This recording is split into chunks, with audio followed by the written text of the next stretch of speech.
Estamos aqui para mais uma entrevista com o pessoal da Paizo. Dessa vez a gente vai falar sobre a Society, Pathfinder Society e Starfinder Society. Eu estou aqui com o Bruno e o Rafa representando a New Order, mas também eu estou aqui com Líder e Tonya, que são da Paizo. Então, so welcome everyone. It's great to have you guys here. Great to be here. Yeah, nice. Thanks for having us today. Let me kickstart introducing you guys, or better, you will be able to introduce yourselves. Let's start with Tonya. Tonya, so tell us who you are, what do you do on Paizo, what's your job on Society, and something that you want to say to the Brazilian fans. My name is Tanya Wooldridge. I am the organized play manager. I oversee all aspects of organized play, both ops and then into some of what our editorial does. I've been with Paizo now for just about 5 years. I also get to travel, which usually is really cool, but right now is kind of problematic. Yeah. And when I'm not busy working, I like to cook. Lots and lots of food. Perfect. Okay. Do we have any Pathfinder or Starfinder cooking book or something like that with recipes from the worlds or something? Not yet, but maybe. See? I did a side project. A new idea for a new product. And we are also here with Linda. So Linda, good night. Welcome. Hi, I'm Linda Zayas-Palmer. I am the organized play lead developer. So what that means is that while Tanya does a lot of the organizational aspects, I'm very much focused on the scenarios themselves, the adventures that we produce for Pathfinder Society, Starfinder Society, and also the Pathfinder Adventure Card Society. All right, perfect. And we're here with the crew from New Order, with Bruno, that you guys already know. Hello, Bruno. Welcome and good night. Hi, how are you all? I'm not introducing myself again, but I'm translator and editor-in-chief at New Order for all Paizo lines, Starfinder, Pathfinder, and I'd like to introduce you all, my friend Rafael, please. Let's see. Rafa. Tonya, I'm currently a venture captain for Society. So Tonya, sometimes I see your chat there, but I am more of a listen type of guy than talking. I actually talked to Jared, I believe it's his name, for the Brazilian version of the guide, Pathfinder Society guide on the Organized Play Foundation. It's going well. I sent him the files, and I hope he ups them very soon. I'm excited to see that because I hope that will be the first among many of our guides translated into other languages, so that other players can play. Yes, they were. Jared at least was very excited about this. He sent messages every 2 days, but he disappears. He's saying he's GMing a lot. I'll ask him. Yeah. We co-opted him into PaizoCon Online, so he's been helping get people into the virtual space, getting ready for the convention. Anyway, Rafael here. I'm venture captain under Southwest region and Brazil, and I hope to make this thing grow a lot in Brazil. Yeah.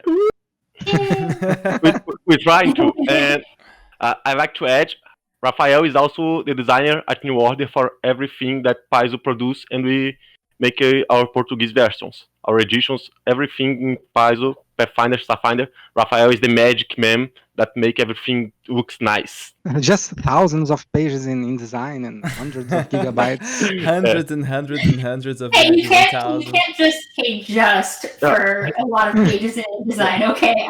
No. I'm happy with it actually. Because I get paid by page. So. All right, so we're ready to start. I have some questions here. Most of them will be the basics of society, but some of them, they are a little bit different, and maybe we can just roll into it, okay? So Tonya, Linda, in a summarized, simple, quick way, what is Pathfinder and Starfinder Society? It's a global organization of communities all playing the same game at the same time. All right, that's very straightforward. Well, perfect. And when, where, why did you guys create it? How it started? What was the objective, and if it changed? So tell us a little bit about the story. Linda started before I did, so I'm going to kick this one over to her. So you're asking about the society as a whole? Yeah, the society as a whole. Yeah, so that certainly has been around since before I was working at Paizo. Though I did get involved with the Sociedade Pathfinder Society as a player pretty early on in its history. Really, I mean, all of the society programs really have the strength that they let people come together who haven't been playing together as a part of an ongoing group. They can just sit down and play at a convention or a game store or wherever and get started. So I think that that's really the impetus of it, is being able to have a way to a way that's really approachable to new people to just come in and sit down and join without needing to know other people who play or anything else like that. And having something that's really flexible to your schedule too. So like you don't have to commit to be part of this long-term campaign. You can just say, hey, you know what? I've got a group of friends. We're at a convention. What is this Pathfinder thing? Let's try it out. And that's how I got started with it. Okay, and how it works today? If I have my group at home, what should I do to start playing on Pathfinder or Starfinder Society? Take a look at the guide, create a character, grab a scenario, sit down and start playing.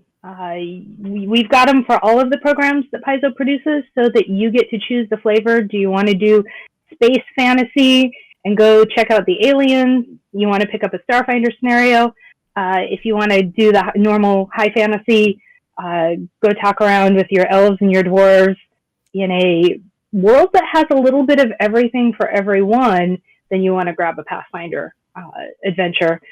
The benefits to jumping in on Pathfinder 2nd Edition is that we just started producing scenarios. We're still in that first year, so you can get in on the ground floor of the storyline. Even though we've had an organized play program for over 10 years, and we've had stories going for those 10 years, we took a look at what we brought over and brought it in such a way that you didn't need to know those 10 years of history to feel like you were part of the story now. Yeah. So can I just jump in and start from the story now? Can I play the previous stories? How does it work exactly? So you can play the adventures in any order. You don't have to play them exactly the order they come out. If you're starting off, you've got a level 1 character, then you can play any adventure that's appropriate for a level 1 character. Oh, okay. So I don't have to start in the first one, right? And there's an organization. It helps. It helps because it sets the foundation of what the Pathfinder Society is an in-world organization is about and who some of the leaders are. So 101 Absalom Initiation really is that. It kind of gets your feet wet in some lore. From there, the ones that involve the story arc will give you the quick and dirty story of what's going on, but you don't have to play them in that order. Okay. And Tonya, you said about a guide. I already know how to play Pathfinder or Starfinder. Why do I need a guide? The guide is all of the campaign rules for our organized play campaigns. So they're what you would consider house rules if you were playing with your home group.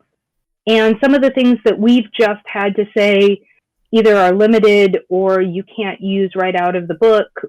We try and not do that very often, but every once in a while we come up against an option that usually involves more GM adjudication than we can have in a game where we're trying to provide consistency, whether you play down in Brazil or you're playing in the US or you're over, in Europe playing. We want it to be the same for everyone. So basically, I can have a similar or even the same experience as I would have at home, with the main difference that I'm playing the same adventure as everyone else around the world, and I have this maybe this experience of a bigger picture, so like something bigger happening around the world, maybe. Yes. Oh yeah.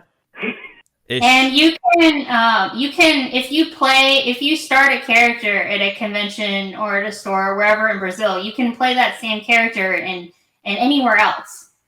And it's the same character and they're having the same story. I think that always excites my players is when I tell them that the choices they made are accounted for in future scenarios. Like if they, I don't know, arrest a certain character he'll be arrested in future scenarios as long as most players do that, because it's a kind of voting system. You check every group check. Let's say letter A, and if most people checked letter A, then letter A will happen. Oh, so there's this feeling of continuity, maybe, like, okay, so these things happen and they change the story because players are living it. Yes, not only the story but the world itself. Starfinder Society Season 2, there was a change of leadership, and the 4 characters that were available for voting were all created by players, if I'm not mistaken, correctly? Correct? Yeah. Yes. Oh, wow. So if a player could send his character's history to Paizo people via some boons and experience play and etc. And if they got chosen, well, you are now in official timeline. It's amazing, I believe. Yeah, it's amazing. I mean, it's a specific participation. And speaking about this specific participation and the changing and maybe the evolution of the scenario, what is exactly a scenario, a quest, a special? Can you give us a little bit of a going through these names? Yeah, so generally a scenario is an adventure that takes about 4 hours to play. And a quest would be an adventure that takes about 1 hour to play. So it's more of a, hey, what's going to be better for a longer sit-down session versus what's going to be better for a quick demo or when you just got a few minutes to get together with your friends. And a special is more of a general term for special events that usually premiere at gaming conventions. So these might be like interactive specials, which are really awesome, where you have everyone in the same room. It's not just that you're all playing the same scenario, but you're playing it at the same time and working toward the same goals. So you might all be trying to defeat, the forces of some ancient evil. And as each table succeeds, there's a big tracker up on the screen that says how well you're doing. And if you do really well, then good things will happen to everybody. But if you don't do so well, then, there might be some trouble heading everybody's way. So it's collaboration in real time across lots of tables. And when we have those at Gen Con, you can have up to about 1,000 people at the same time who are all working toward the same goal. That's amazing. I mean, that's a gigantic event that is happening on tabletop. I mean, it's maybe easy to think of that maybe in a digital game, but on a tabletop, that's gigantic, right? Yes. Yeah. Absolutely. We've also done some specials that look at maybe a race or an ancestry that wouldn't have been a good fit for the campaign overall, but we wanted to allow people to play with them. Mm-hmm. So we had some that we did what we called pre-gen character specials. One where we got to be elementals and just creatures. It was one-off. It was really cool, but flying creatures of not usual playability. We had another one where we were the evil guys, and we went in and we were the bad guys for a while just to shake it up and see what it would be like on the other side. And so then we had another special adventure after that one. So you got to see kind of how the bad guys win and mess things up. You got to be the bad guys coming in and messing things up, but you also get to be the heroes then fixing up the mess. You had to be good at being bad. a good of being bad while being bad. Well, different shapes of bad. Oh God. What about where? I mean, we have the campaign settings. We have the Lost Omens and the Pact Worlds. Where society happens? Do we have a specific region? Everywhere. For Pathfinder Society, we tend to have the headquarters of the Pathfinder Society is in Absalom on the Isle of Kordos, what they call the city of the center of the world. But there are lodges spread out through the entire map. And we're always creating new lodges where we go, oh, we haven't looked at this area yet. Let's do some stuff there and build up to it. But that's one of the great things about Linda and her side of the team, James Case, Michael Sayer, is they're developing out that storyline. So it's not just, oh, look, poof, a building appeared, and poof, we've got people in the building, and now we've got a place to play. it's a cohesive story that builds out from the Grand Lodge and out from the structure and into these other regions. The Starfinder side with Thurston at the helm is a lot more diverse in that we can just create a planet and create a couple of species of aliens and say, okay, this is going to be our realm to play in. But again, the Pathfinders, or Starfinders, have a central base in the Lore Spire complex. So always one central base and then lots of other places to play. So there is this idea of maybe like building up so we can start new routes, and with these new routes we can start new adventures, and then it moves on by its own, right? Yes. It's almost a little bit like the out of game Pathfinder Society, Starfinder Society, where we find a new group and then we start building on it and spread out from there. Oh, awesome. And what about factions and boons? I know that this takes these two things. They are a great part of the society. Can you give us a little hint of what they are and exactly how me as a player I'll have the experience to play with them? How it goes? I'm going to leave Linda to describe factions. It sounds good. We're having the whole dance of like, do you want to answer this one or should I? Yeah, I mean. So factions are sort of the answer to why is your character a Pathfinder, Starfinder? What motivates them? What do they care about? And what do they want to do? So, for example, on the Pathfinder side, if you are a horizon hunter, and that means that you're somebody who's always going out and exploring and looking for new adventures and wanting to have your name written up in lights, and you want to be the awesome adventurer.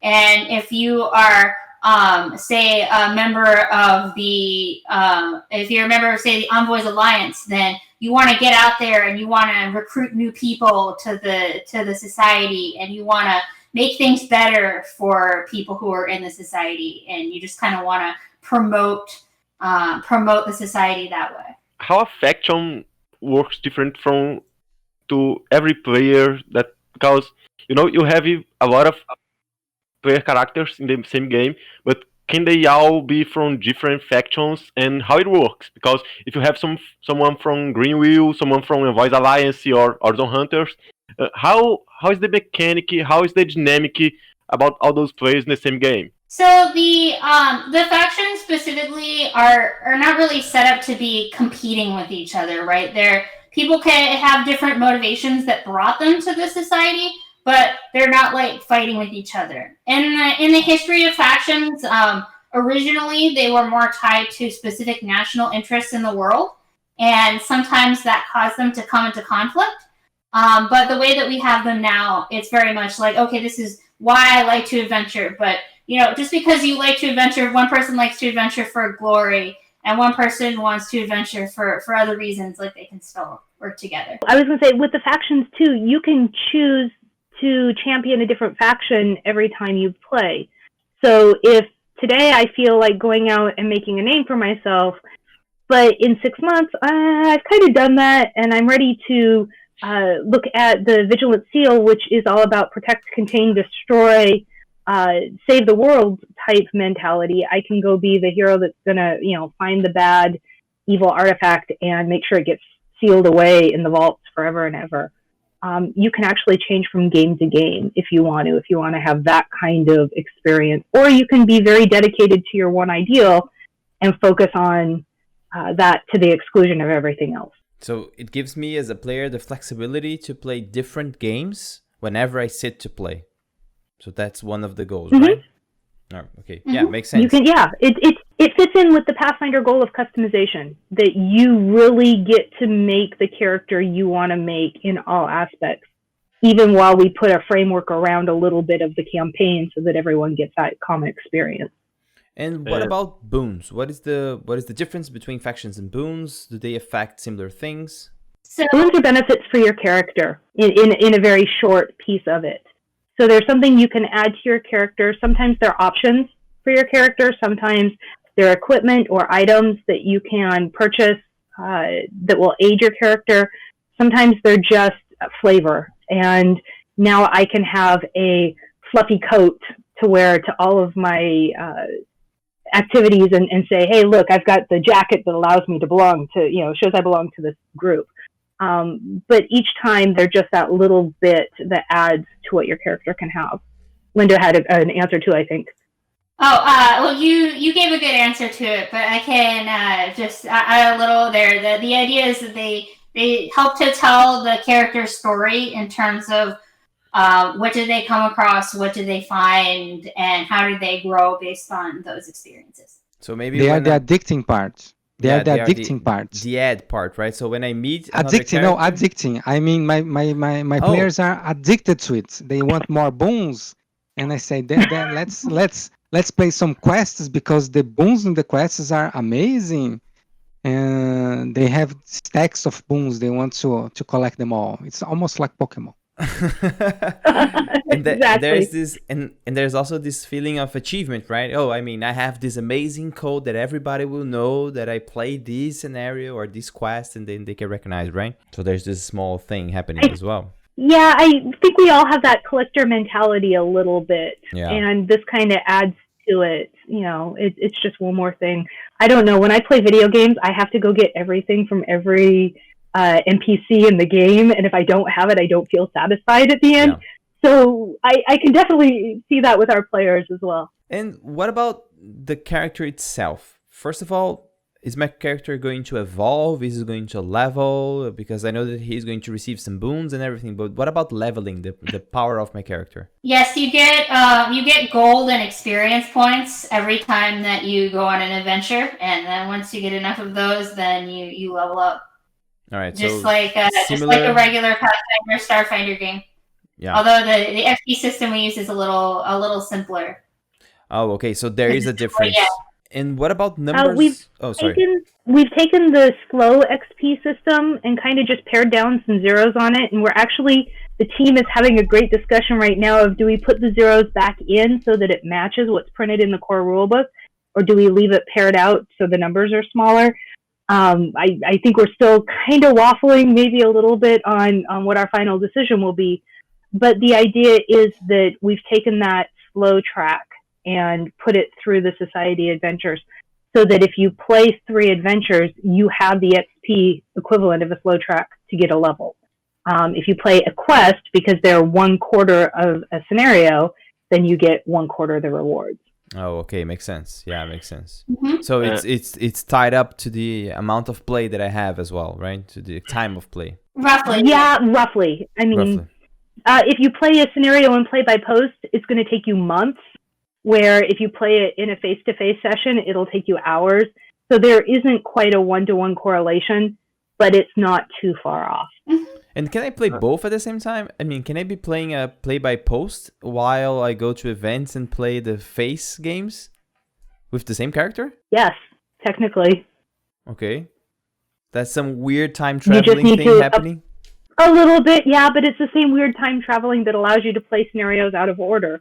We kind of just say, sometimes you're flashing back, sometimes you're on par with present time, and sometimes maybe you're kind of peeking into the future, but it all tells the same story. So as long as you never play a game more than once on a character is the default. There are some ways to break that, but the default is one character sheet, one chronicle sheet per game per character.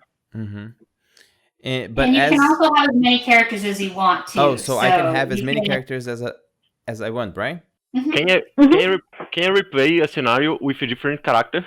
Sometimes, if you have a boon or a replay credit or something that you've been given, you can have that replay normally. Or if the scenario has the repeatable tag, that would give you a replay as well. Okay, and can I just take the one character that I have and play with him something like 10 scenarios, and now just I get bored from this character? Can I change it in the same level? How it works? So we have a boon for that's going to be coming out very soon. Okay, great. Okay. To let people do that. All right, awesome. Because otherwise, I would have to drop my character and start a new one fresh from level 1, or not? Yes. Okay. But the character would still be there. So if you have someone and you want to change them, you can do a character you want to change, and you can hang on to that one for now. And then once that boon comes through, then we'll have that available for you to change them up. And well, let's. There's also another one that is close to this character development thing. We have a lot of new points and new points. Maybe we have fame, we have reputation, we have achievement points. What are all of those, and how they benefit my character? Fame and reputation are a way to track how you do with the factions, how often you represent them, how often you're out there, and kind of just your level of being a pathfinder. What do you do when you're out and about? If you check all the boxes and do all the things in the adventure and make sure you're representing the Pathfinder Society well, you'll have a lot more fame and reputation than if maybe you just kind of run in, do the bare minimum and say, meh, I'm done, let me out. Achievement points, we're trying to go paperless. We're trying to really cut down on the amount of paper we hand out that people have to carry around. I tried carrying my binders to a couple of events and it just, too heavy. The airlines didn't like it. So we're exploring ways that we can still give boon-ish rewards without handing out stacks of paper. Like you said, your players have the huge stacks. So achievement points, when we finally get the tech to work, and we're close, will allow a player to purchase the boons they want instead of being locked into what they're handed at any table. So it's a way for us to recognize and once again give a level of customization to those characters.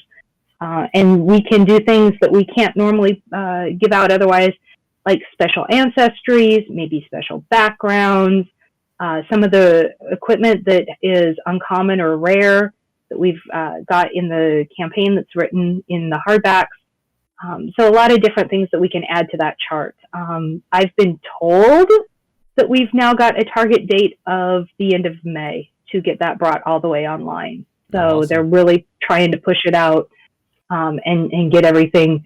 People are getting closer. We've noticed points changing. We've poked some things in our system, but I managed to break it really good a couple months ago. And when I broke it, I'm still getting tech to sort it out. So don't let me at the computers. I'm not the best at the computers. So when I said the rebuild boon would be coming out soon, I wasn't sure if it was like when we were going to talk about achievement points, but yes, that's one of the things on the achievement point agenda. Yeah, I mean, there's a question here. It's a fan question, a community question. When achievement points will be working? So we kind of covered that, right? We have all of the coding fixes that needed to go in that I managed to break done. They are just waiting our QA process and to get rolled out to our system. So unfortunately, we thought they were going to be done sooner, but this whole COVID-19 work from home has kind of put a few other priorities on our tech team's front burner, and unfortunately, a system for game tracking is not quite up there as high as maybe I want it, but from a business end, it is definitely on their priority list. It's just not number one. So we already do have a lot of Brazilian players and Brazilian GMs playing Society. Do you have a report on their behavior and contributions to the organized play community? Everything I've heard from the Southwest region, RVC is the regional venture coordinator, is saying that it's growing and growing well. So that's what I've heard. All right, perfect. So maybe we are doing some work there. Rafael? Yeah, that's for my part. What I've been doing is I set up Herbert, the other venture captain, set up a Discord server, but it was kind of dead. So I went and tried to revigorate it. I put in some boats and made some Facebook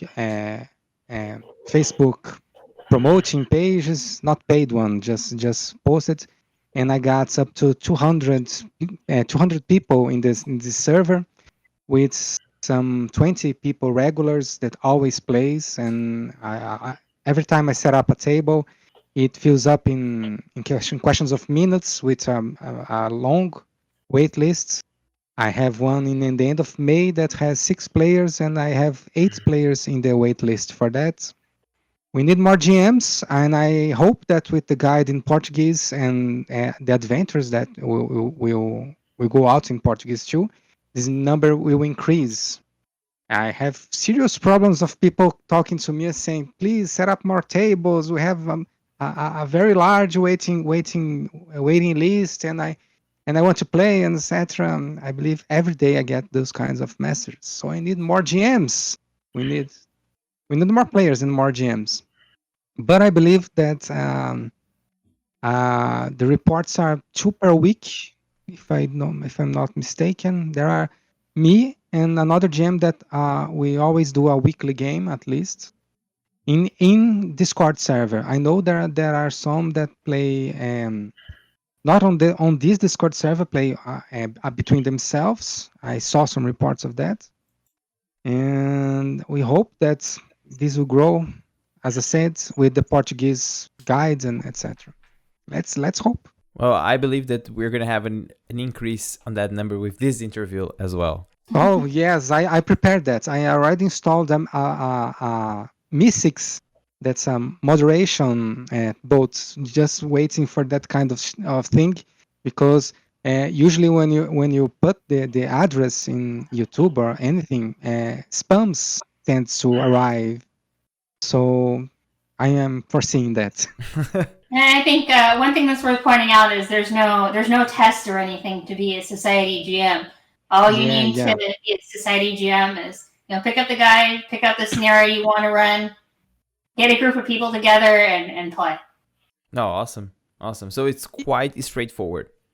If I'm not mistaken, you can provide a scenario PDF for first-time GMs, right?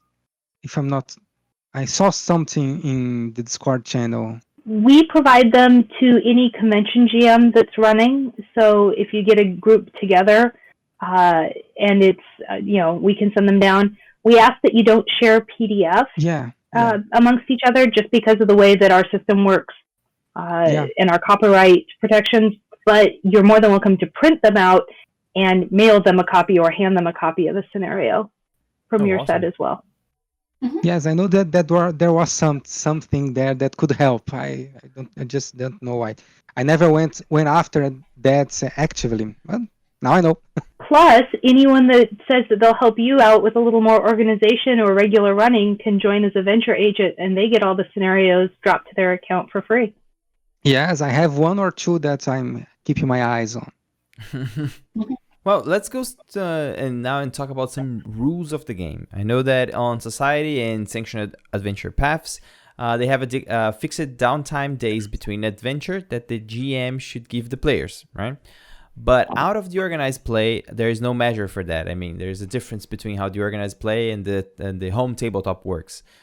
As downtime can be a direct measure for giving players gold and new items or new treasure, should the adventure's paths outside society have at least an indication of how much downtime the game master should give the players to maintain the party on a balanced treasure level?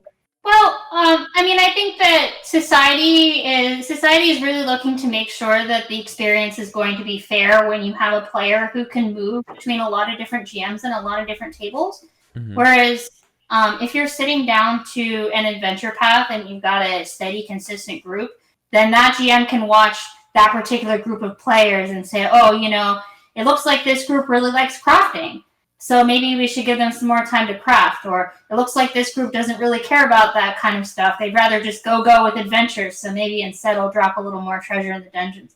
So I think adventure paths leave it more flexible so that GMs can tailor things more to their specific group. All right, so there's a difference of balancing, because I will move with my character from one adventure to another, so I have to make sure that I have the same the same treasure as everyone else, or similar to, right? As a range of treasure.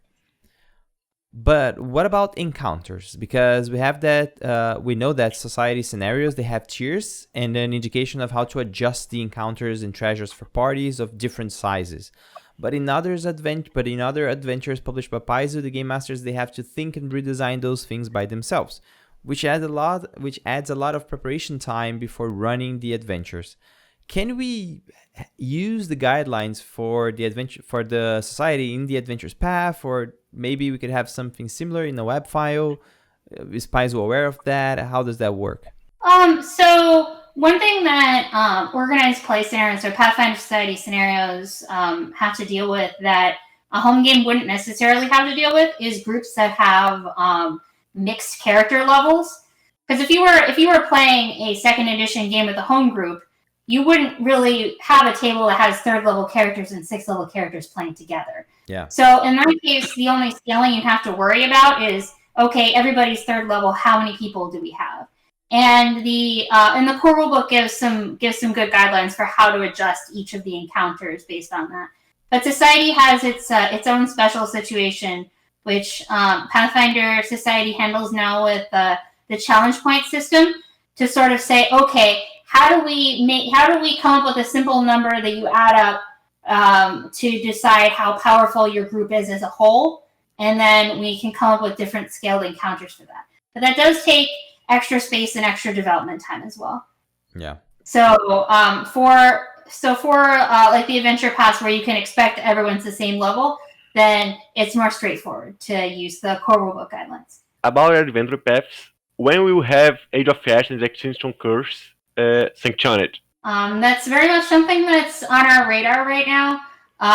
But we are looking at a lot of other stuff, like making sure that we get, guide things all ready for year 2 and all of the other scenarios and stuff that we're working on right now. Particularly with the changes to workflow with everybody working from home with COVID and stuff like that. Yeah. Okay. But we haven't forgotten. It's on our list. I just can't commit to a specific time yet. Let me just... We've started in our first of the month blog. It comes out the first Thursday in a month. We started putting out what we expect to do in that month and give a little bit better timeline, because that gets us close enough to say, okay, this is what our workflow kind of gets like. We can take into account staff outages. Convention deliverables are always something that we have to watch on our radar.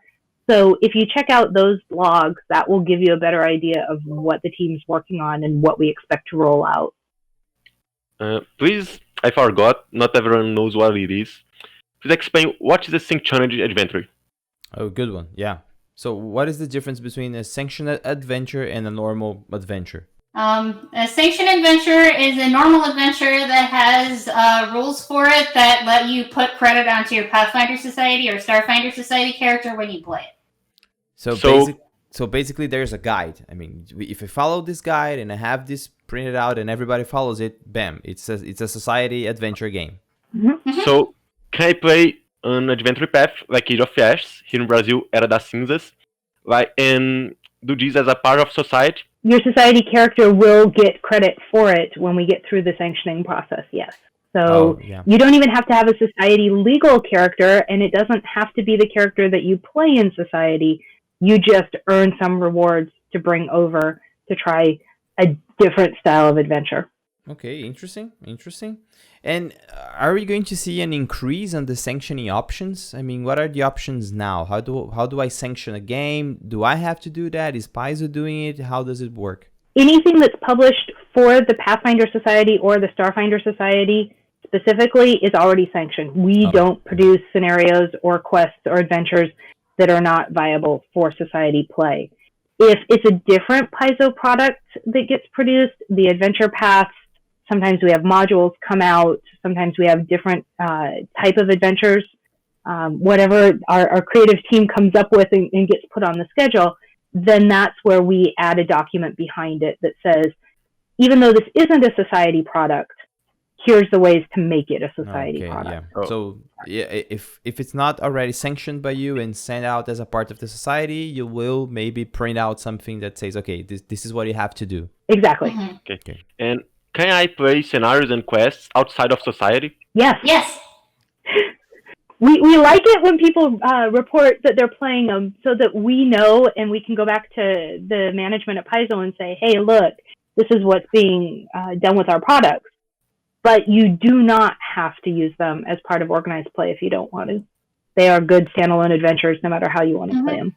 They make good side adventures as well. Like if you've got a group of friends, even if you've got if you have an ongoing game, but not everybody can make it, you can gather together the people who can make it into that. I know that when I was in college, people were busy, people were graduating and had other things going on. Like they couldn't always get together to say, oh yeah, a big campaign that's going to be a big commitment. So our group primarily played Pathfinder Society for well over a year as our main game. And we had a rotating group of people who come in and we would play some adventures that had plot connections, and that was our campaign.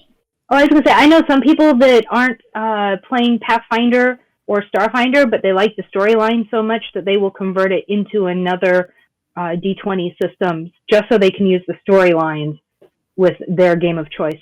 Yeah, because one of the highest points, and I know that this is well known around the internet, is that Paizo publishes great adventures with great plot. So even if I'm not a Pathfinder player, I know that maybe I'll go to Paizo's adventures and I know that I will find a great plot with great characters, a lot of inclusive topics within the NPCs and the plots, and I know that this is a point of strength that we have on Paizo. So maybe even that can be something that will bring me closer to society, right? Because I have a lot of adventures to play now. Yep, exactly. Let me just add some examples. Living in Starfinder, there is a storyline that revolves artificial moon that was discovered around the system. I don't remember which system exactly, but you write those adventures in some way that every time an adventure ends, you are craving for the next one. I mean, the first one, you open the hatch and then boom, it stops. My God, what's in the hatch? And you had to wait like 6 months or I don't know to know what's in the hatch. And after you discover it, my God, it just made the things worse. You end up in a corridor and what the hell is happening? Then you have to wait more 6 months and there's another that, what the hell is a pyramid inside this thing? And the power of the cliffhanger. The power of the cliffhanger. And the cliffhangers are so how I must know what will happen, and it's amazing. Every time I do those tables, every player just say, and what happens now? Oh, you have to wait, and they get very furious at me, but that's okay. And I love, and on the opposite side, I love how in the current Pathfinder Society story arc, the Open Roads Pact, it's more subtle, but the subtlety it's making me know a character that everybody is loving, Kirinha Napsunar. I don't know how you say it, but it's very subtle, and the subtlety is what makes people want to play more, because they want to see, wow, who is this girl? Who is this Pathfinder? And oh my God, she was a revolutionary. Why didn't she write things? And it's a completely different approach that has the same appeal. I don't know how to explain that exactly. But I love this overarching stories. They're amazing in their different ways. That goes back to the discussion we were having earlier about those checkboxes and reporting conditions and having a living world. Mm-hmm. We watch a lot of feedback in a variety of different platforms, from Facebook, some of on the Paizo.com forums, some just talking to people at conventions, and we hear what they pick up on, and as a result, we'll write more for it. So Strawberry Machine Cake in Starfinder Society was a side throwaway band that just we needed a name for a band. So I believe it was Eleanor Farun, one of our developers, had written that scenario, and she put this band in there because she's a fan of J-pop, and the reaction to it, and people coming up at conventions and showing me tour T-shirts and CD covers that they had made, said, oh, we're onto something. So then Thirsties re-put that band and storylines into Starfinder Society just as a point of, wow, you really liked this. We need to continue more of it. Or Linda can talk more about Valais Durant and what we did with her and bringing her into second edition, because she's another fan favorite that really got picked up on. Yeah, so Valace is a character who first showed up in a scenario where she was in a very bad condition. She had been sort of connected with some demonic powers that were trying to take control, and players really latched onto that character and trying to help her through her journey. And so we had a series of scenarios with her. We kept bringing her back, and then we realized, like, oh gosh, this is like one of the most popular. And we actually had one where like how the PCs help her makes the decision between like what's going to be her future. And the players like overwhelmingly did like an amazing job with helping her out, and they wanted to see more of her. So we brought her back as one of our faction leaders for second edition. Yeah, And it one NPC from one scenario, and we wouldn't have predicted years ago, like, in second edition, this is going to be one of our faction leaders. Oh, nice. But yeah, the response for this is amazing in my tables. I mean, the adventure you said about strawberry machine cake, I believe it's what 114 or something like that. My God, that final battle is a thing of amazement. I love that final battle. And the players loved it. They had a blast. I had one player that started like almost singing his movements. I mean, I will attack, but he's singing. It was it was miraculous in my table that game. And I know it's that amazing when players get really into it. Yeah, and I Yeah. think that this is one of the main things that people kind of overlooked when they don't know organized play in the living world, is that once you realize that you are part of the game and part of the plot, and your decisions they will impact people all around the world, then all of your decisions, they are heavier, they are much more important, and you feel that you are part of it because of that. So I had previous experience with organized play in other games, even card games, like living card games, like Legend of the Five Rings, and other games like that. That when you feel that a decision that you made had impact on how other people perceive the game and the plot, then it changes how you feel about the game itself and how you play the game. So this is something that you have to live to understand what it is. I think Exactly. part of the problem is the use of organized play by so many different companies. It means different things. So for the trading card games, it's the competition. Yeah. It's organized play programs are all about sitting down and dueling someone else. Where for us, it's much more a living world and being invested in that. And I mean, there's a lot of Paizo staffers who have been involved with living world organized play going back into the RPGA days. Jason Bullman was involved, Eric Mono was involved, and that's kind of what has driven our entire team at Paizo, is that, hey, we used to do this, now we're handing the baton off to you, and now Linda and I are like, woohoo, we're off and running, and we're just kind of dragging the team, come on guys, we got to get past the finish line. But the truth is, there is no finish line. Every year we are listening to our players, our GMs, the community's feedback, and then saying, what can we do? And one of the big discussions we've been having lately is, this is a really cool thing, but how do we introduce new people? How do we bring them into the world? How do we convey everything that is the awesomeness of our programs without handing them a very thick stack of paper and saying, read this, especially when it's not your native language. And so we're doing a lot of discussion and a lot of peeling back of the layers. And I don't want to reveal too much in here, but there will be some changes coming for year 2 that address that question. Oh, one thing we've been looking at through year 1, even with scenarios you may have seen, like we've been trying to shorten up the amount of text that happens before you get into the adventure. That's about like telling you, oh, here's all the backstory of this place, and here's this big long thing that the adventure captain tells you before you can go. We're trying to shorten those sections so that there's less information dumped on players at the beginning before they can get into the interacting, before they can get into the action. You have all those amazing things, those plots, those strawberry cake machines, and etc. But what is a year? What is a season? Do you have a main plot, a campaign, something like what?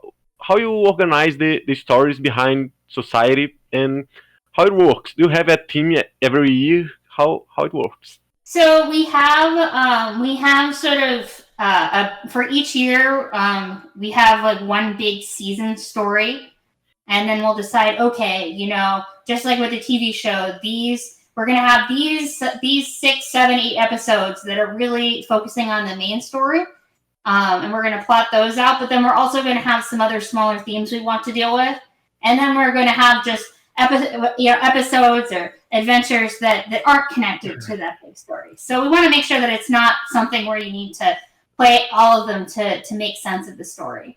But it is something where we plan the big story up front, but we do also leave space and room to adapt based on what the fans say and what they're interested in. So we don't plan everything completely out in the beginning of the season, everything set in stone, things like that. One of the nice things about having a product that's PDF only is that we don't have to account for sending it really early to the printers. So we can adapt faster than a lot of other lines. So it's like a TV show. Yeah, it is.